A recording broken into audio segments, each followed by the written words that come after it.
3:30 nga ng madaling araw, nag-message yung tito ko sa group chat nga namin na aalis daw kami ng maaga kaya mag-prepare na kami. Dito na nga ako natulog sa bahay nila Mary Jane, kaantay nga kay Jinea. Hindi na nga nakauwi si Jinea dahil doon na nga siya natulog sa bahay. Sila nga nung mga kapatid ko, nag-inuman din kasi sila. Dito nga ako natulog sa sukat kasi magra-rides kami ngayong umaga papuntang Batangas. Yung mga kasama ko noon nag-rides papuntang Padre Pio sa may Santo Tomas. Sila din nga yung kasama ko ngayon. Alas 4 nga kami lumabas dito sa kalsada ni Elena kasi ganito talaga yung usapan na aalis. Pero syempre dahil Filipino time nga, 4:45 na nga sila nagsipagdatingan. Biniro nga kami ni Tito Orly na ihanda nga daw namin yung mga sarili namin sa kakaupo kasi nga malayo-layo yung pupuntahan namin. 3 oras nga yung biyahe mula dito sa Sukat hanggang sa may Monte Maria, Batangas. Simbahan nga yung pupuntahan namin doon. Sila Tito Orly, pangalawang beses na nga silang pupunta ngayon. Pagdating nga namin sa may Lipa, Batangas, napahiwalay sa amin si Tito Orly tsaka si Tita Tess. Kaya panay nga yung hinto at update namin kung nasaan na nga sila. Dahil nga dito natagalan nga kami papunta ng Monte Maria. Imbis na 3 oras lang yung papunta nga namin doon, parang umabot din siya ng 5 oras. Dito nga sa may Tanawan, Batangas, huminto nga kami para nga magpagas. Bukod pa nga doon, meron nga isa pang nahiwalay sa amin. Pagkatapos nga namin magpagas, umabante na nga ulit kami. Kung malapit na nga kami dito sa may SM, nagkita-kita rin nga kami dito, kaya kompleto na rin kami. Kanya-kanya nga kwentuhan kung saan nga sila nagsusuot. Kaya sabay-sabay na rin nga kaming papasok dun sa may Monte Maria Shrine.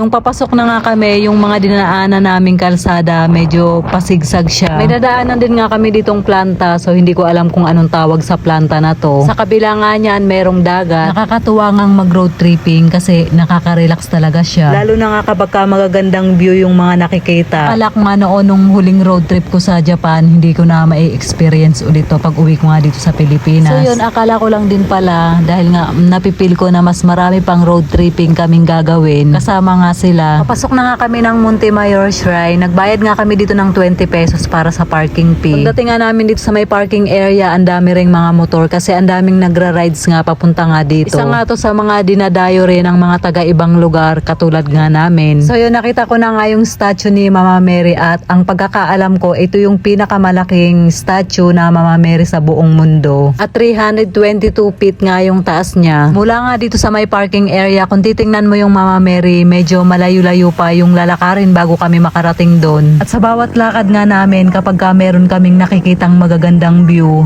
humihinto nga muna kami para nga magpa-picture. Medyo mahaba nga yung hagdan na nilalakad nga namin papunta doon sa may simbahan. Habang papalapit nga kami doon sa Mama Mary, talagang namamangha din ako. Dinidevelop pa nga tong lugar na to kasi bawat madaanan nga namin, meron siyang construction site at meron ding mga gumagawa. Finally, nakalagpas na nga kami doon sa may hagdanan at kalsada naman, papunta na nga doon sa may simbahan.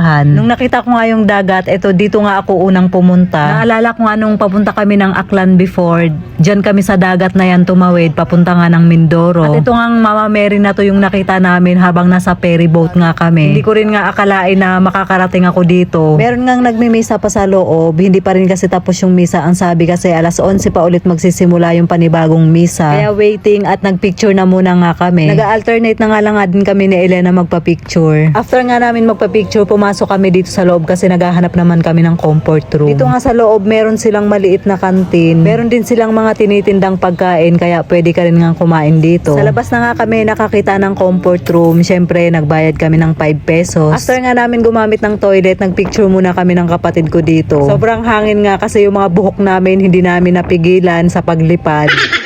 Pagkabalik nga namin kung saan nakapwesto yung mga kasama ko, kami nga mga babae, nag-decide kami na pupunta kami dun sa taas para nga mag-viewing. Then nagbayad nga kami ng 150 pesos for regular. PWD ka naman or senior, 100 pesos na nga lang yung hinihingi na lang entrance fee. Mag-elevator nga kami papunta dun sa taas sa pinaka-crown na hawak nga ng Mama Mary. Kapag ka maghahagdan ka naman, 420 step din yung lalakarin mo bago nga makarating dun sa taas. Pero mostly talaga elevator yung ginagamit gamit paakyat nga dun sa taas. 17th floor nga yung pinakadulo nito at doon nga kami bababa. Pagdating nga namin sa pinakataas, merong nangongolekta ng ticket dito. Ito yung binayaran nga namin na entrance fee. Then makikita mo na nga yung view mula dito sa taas. Pagkatapos nga lumabas na rin ako ng pintuan. Yung mga kasama ko nga nandito na nga sila. Nandito na nga kami sa may pinakahawak ng Mama Mary. Kapag titingnan mo nga siya sa baba, corona yung hawak niya. Nilibot ko na nga muna yung camera ko para nga makakuha ako ng video. At sobrang taas din nga talaga nito. Nakuhanan ko nga rin ng video yung pinaka-shadow ng Mama Mary. Syempre, nagpicture din ako dito ng selfie. Mga 30 minutes nga lang nila ina-allowed yung tao na magtagal dito sa taas kasi nga may mga sunuran pa na mga nag-aantay para nga mag-viewing din. Pagbaba nga namin, nilibot muna namin ni Tita Tess tsaka ni Elena yung simbahan. Dito nga banda sa may pintuan, dito na rin mabibili yung mga souvenir item, mga rosary, at kung ano-ano pa nga. Tapos na nga yung naabutan naming misa din, magsisimula ulit siya ng 11. Hindi naman masyadong malaki yung pinagmimisahan nila dito. Yung mga upuan, naka-curve yung pagkakaayos niya. Pabilog din kasi yung lugar. Bago nga kami lumabas dito sa may simbahan, dumaan muna kami dito sa may bilihan ng mga souvenir item. Magnet nga yung binili ko, yung dinidikit nga sa fridge. Magkaibang style nga yung binili namin ni Tita Tess. Paglabas nga namin, nandito lang sila sa may gilid na kaupo kasi nagaantay kami ng misa. Mag-aalas 11 nga, pumasok na rin kami sa simbahan. Wala nang mauupuan sa baba, kaya doon kami sa second floor umakyat. Kaya dito na nga kami naupo. Ang tagal din magsimula ng misa, kaya ang ginawa nga namin, mga nakaidlip muna kami habang wala pa nga yung misa. Pagkatapos naman ng misa, pabalik na kami doon sa may parking area kung saan mga nakaparada yung motor namin. Nila pala kasi ako nakiangkas lang.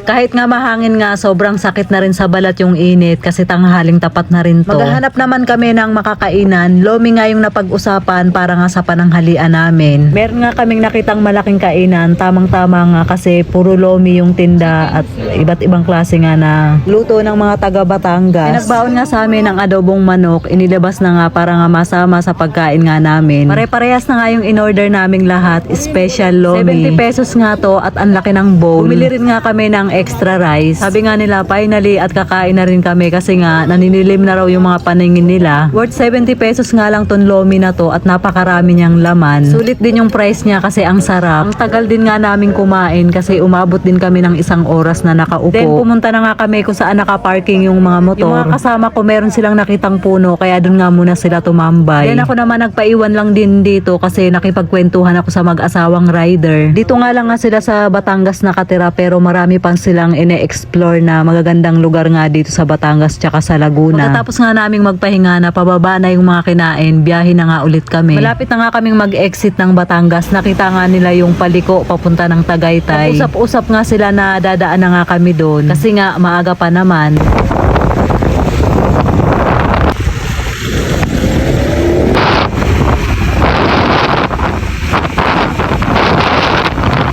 Nasa Tagaytay na nga kami, huminto kami dito sa may gasoline station. Kasi nga ang kapal ng usok, nagmamarites na nga muna kami.